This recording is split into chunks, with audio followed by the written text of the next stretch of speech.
ایک شخص یہاں آتا تھا، ایک دن مجھے کہا بڑے علماء آئے ہیں، ہمارے صوبہ سرحد کے بڑے بڑے علماء مہمان تھے، آتے ہیں سال دو میں کبھی کبھی، تو مجھے کہا کافی دن ہو گئے، آپ ذرا آ جائے۔ سندھ کے اندرون میں اس کی جگہ تھی، مجھے کہا وہاں گھر ہے میرا، اور سیر بھی ہو جائے گی اور کھانا بھی کھا لیں آپ مہمانوں کے ساتھ۔ چھٹیاں تھیں، ہم گاڑی میں بیٹھ گئے، چلے گئے، 12-1 بجے کے قریب پہنچے۔ ہم نے وہاں پتہ کیا تو پتہ چلا کہ وہ غیرتی انسان کل سے کراچی سے آیا ہی نہیں، غیرت کا ٹکڑا، اور بڑے بڑے علماء اکابر وہ گاڑی میں بیٹھے ہیں، 9-10 آدمی ہیں۔ خیر کھانا تو شہروں میں ہر جگہ ہوتا ہے، اچھے زرداری اچھے غمداری، لیکن نامناسب بات ہے کہ یہاں سے مہمانوں کو لے جاؤ ٹھٹے میں ہوٹل میں کھلاؤ۔ میں نے یکدم دعا کی، جب میں سمجھ گیا کہ معاملہ خراب ہے تو میں یکدم کھڑے کھڑے قبلہ رخ ہوا، اور میں نے کہا اس اسماء و صفات کی قسم دیتا ہوں جس کی وجہ سے آپ رب العالمین اور رزاق کے مطلق کہلاتے ہیں، فوری انتظام فرماؤ، فوری، جھٹپٹ۔ بہت عزت کا مسئلہ ہے، اللہ غیرتی بادشاہ ہے۔ میں نے اپنے ساتھی کو کہا چلو گاڑی آگے لے لو اور آگے چلتے ہیں۔ کہاں اس کی جگہ تو یہ ہے، میں نے کہا نہیں آگے، لا الہ الا اللہ، مسجد میں بیٹھے قرآن سامنے، 3-4 میل ہم آگے گئے، یہاں کا ایک فاضل جو ہے نا روڈ پہ کھڑا ہے،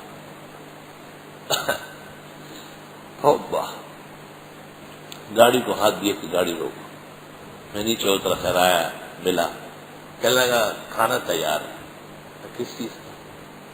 کہتے آپ آئے تو صحیح، مہمان ساتھ ہیں۔ ہم گئے، اس نے ٹینٹ لگایا ہے، صرف یہ بھی نہیں، گلی کے باہر اپنے خیمہ بھی لگایا ہے اور دیگ پکوایا ہے۔ ہمارے وہ مہمان مجھے کہتے ہیں جگہ یہ تھی اور آپ وہاں گئے تھے، آپ کو پتہ نہیں۔ میں نے کہا بس ٹھیک ہے، آپ تسلی سے کھائے، تمہیں کیا پتہ ہے قیامت گزری۔ میں نے اس سے پوچھا کہ کیا ہوا، جب ایک طرف کیا، اس نے کہا رات کو میں نے خواب دیکھا کہ آپ مہمانوں سمیت یہاں سے گزر رہا ہے، تو میں نے فجر کے بعد بکرا کاٹا ہے اور باورچی کو بلا کے کھانا پکا، بس اسی خواب پر دیکھا تو آپ چلے آ رہے ہیں، تو میں صبح سے انتظار کر رہا ہوں، نہ فون نہ اطلاع۔ اب گئے کہاں ہیں؟ وہ ایک واقعہ، اللہ تعالیٰ کی ربوبیت پر ایمان رکھو تو رزق راستے میں بچ جائے گا، ایسے جدھر قدم رکھو گے وہ آپ ہی آپ ہوں گے۔ ابتدا میں جب میں یہاں گلشن آیا تو توحید و سنت کے بیان کے لیے ضرورت ہے کہ نئی نسل کو ساتھ رکھا جائے، تو محلے کے نوجوان بڑی محبت سے آتے تھے، تفسیر میں بیٹھتے تھے، فجر کے بعد درس، عصر کے بعد درس، عشاء کے بعد درس، فجر کے بعد قرآن کریم کا درس، عصر کے بعد پھر دوبارہ، اور رات کو نور الزا اور الطب النبوی ذہبی کی پڑھا دو۔ پھر لڑکے جب جمع ہو جاتے تھے 30، 40، 35، 50، تو ان کو رائے کے اجتماع میں لے چلتا تھا تاکہ یہ پختہ ہو جائے، اور وہاں بھی بزرگوں کو دے کے واعظ نصیحت سنے۔ اب نام لینا ٹھیک نہیں، کہیں وہ بیٹھا ہوگا محلے کا بزرگ خفا ہو جائے گا، لیکن چلو ہو جائے خفا، حرکت تو اس نے کی ہے۔ تو مجھے کہا کہ میرا وہاں دوست ہے لاہور میں، اور بس وہ گاڑیاں لے آئیں گے اور وہاں ان کے گھر دعوت بھی ہوگی، ان کو لے جائیں گے، تھوڑی سی خاطر مزارات ہونا چاہیے، آپ کی سال بھر کی محنت ہے۔ میں نے کہا بہت اچھا، یا خدایا 3 دن تک وہ ہمارے پاس آتے رہے کہ انتظام ہے۔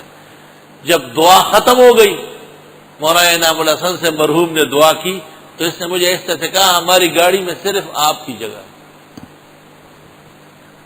میں نے کہا وہ جو 50 آدمی آئے ہیں، کہتے یہ تو بہت رش ہے اور گاڑی کا انتظام۔ میں نے کہا بس ٹھیک ہے، رہنے دو۔ میں نے دعا مانگی اپنے اللہ سے جیسے ایک بندے کو مانگنا چاہیے، سبحان اللہ۔ میں نے کہا بھائی بستر اٹھاؤ، بستر اٹھایا، میں نے چلو آگے نماز پڑھیں گے ظہر کی، پھر چلیں گے۔ تو انہوں نے سمجھا کہ شاید گاڑی آگے گڑی ہے۔ میں وہاں گیا، منصور بھائی کہیں ہوں گے، وہ سن رہے ہوں گے، اور مزمل بھائی بھی، دونوں موجود تھے۔ میں جب آگے بڑھا ظہر کی نماز پڑھی تو ہمارے دوست تھے حاجی حبیب اللہ صاحب کوئٹہ کے، وہ یکدم مولوی سے بخیر قسم تخدے نے بس میرا ہوستے میں مولانا پاک شاگردانوں سر لاہور تھا بوزم یا اللہ۔ ہمارے دوست حاجی حبیب اللہ صاحب بہت قدیم تبلیغی ہے اور بہت اللہ والا ہے، پورا خاندان آفتاب ہے۔ وہ آئے، انہوں نے کہا میں نے نیو برانڈ بس کمپنی سے نکال کے لایا ہوں اور وہاں کھڑی کی ہے، اور میں نے کہا حضرت کو شاگردوں سمیت لاہور کی سیر کراؤ۔ تو وہ ہمارے محلے کے لڑکے اس شخص کا جو یہاں محلے کا تھا اس کا نام لیتے تھے کہ ماشاءاللہ بڑی مہربانی کی، نیو برانڈ بس بھیجی، حالانکہ اگر دلت تختے دلو پخوا خدا انتظام بڑا چاہتا ہوں غل کڑی لگ سے رہا تختے دلو۔ میں چپ تھا، میں نے کہا چلو اللہ نے اپنی قدرت کے خزانے اور برکتیں دکھائے، اس کا شکر احسان ہے، الحمدللہ رب العالمین۔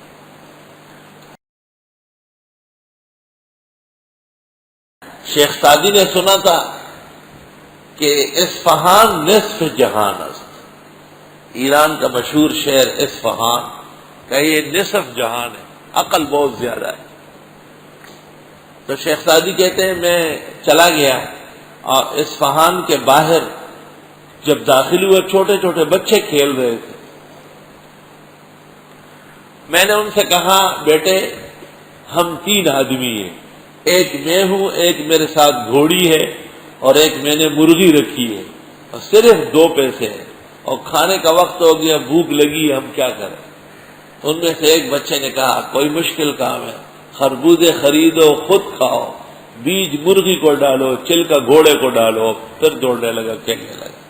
تو شیخ سعدی واپس ہو گئے کہ جہاں کے صبیان کا یہ حال ہے وہاں کے بڑوں کا کیا حال ہو، علل فور جواب دے دی، 2 پیسے کے خربوزے لے لو، 4 کلو مل جائیں گے، جتنا کھا سکتے کھاؤ، بیج مرغی کو ڈالو اور چلکا گھوڑے کو ڈالو، تینوں کا کام بن جائے گا۔